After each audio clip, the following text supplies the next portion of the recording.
peel, breathalyze them. Millie Ann Bug out, Bumblebot through. Next up, Flipper and Utlor. From Essex, Flipper. Family team, the Deweys have compressed air spikes to protect, attack and right the robot if it's flipped. The front raises and lowers, just like expectations, I guess. Neat and trim, this one, though. Hi, I'm Kelvin. This is Richard, and this is Josephine. This is Flipper, which has two electric starter motors at the rear to power it. It's got a nice Lex on the front. It's got a nice spike at the top to flip it back over if it turns upside down. From Cambridgeshire, Utlor. Anodised aluminium and steel gives protection. This father and son robot is powered by lawnmower motors, plans to hack opponents with an axe and then send them to the compost heap for the rear flipper. On Utlor we have two weapons. One is the axe for piercing the tops of the robots, and at the back we've got a rear lift to see if we can lift the robot and push it down the pit. Other one's down the pits.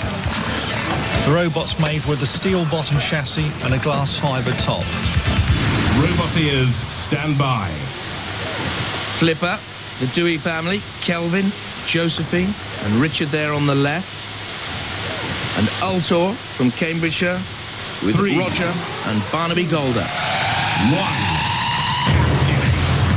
Barnaby at the controls of Utlor. He's built remote control model boats and gliders in the past. He wants to become a better mechanical engineer, steering away from Flipper. Into the flame there of Sergeant Bash, licking away. Flipper turns to find some space perhaps for a charge in on Utlor. You've got that front spike, you see. If Utlor can get into some sort of position to crash down with a spike on the top of Flipper. I don't think that's caused major damage, though, at all. There's the spike from the arena floor. Utlor trying another slam down of the spike. With Kevin, who's built a go-kart once upon a time, loves DIY in control. Oh! And this time, it's Utlor nearly flipped into the air by the arena spike. Matilda there on the left-hand side, coming out tentatively. Utlor just away from the pit. They're skirting danger there. Out comes Sergeant Bash, because was Flipper immobilised? If it is, then the house robots can come in here. And certainly they sense that they can come in for the kill on Flipper. Flipper is not moving, taking punishment from Shunt. There's Matilda, in goes the axe and Shunt.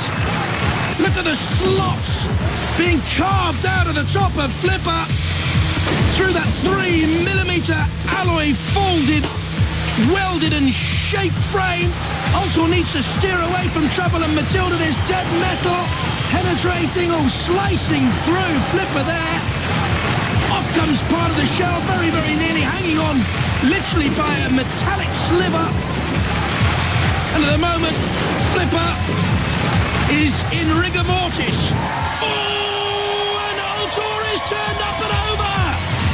Oh dear, what a daft way to end this. They were in control.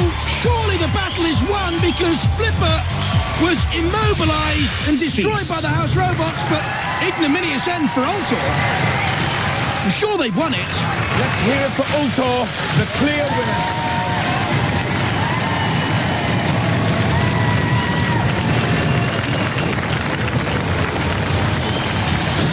Did you think of Flipper as tough competition or no when you went in there? It was unsure. It's harder on top than we are. We were fairly confident we couldn't get through the top with our axe. You had a good old joust with Matilda, though, didn't you? Yes. Well, we thought, if why we not? can't have a go at one, we'll have a go at the other. Matilda was in the way. To the bait. Next time.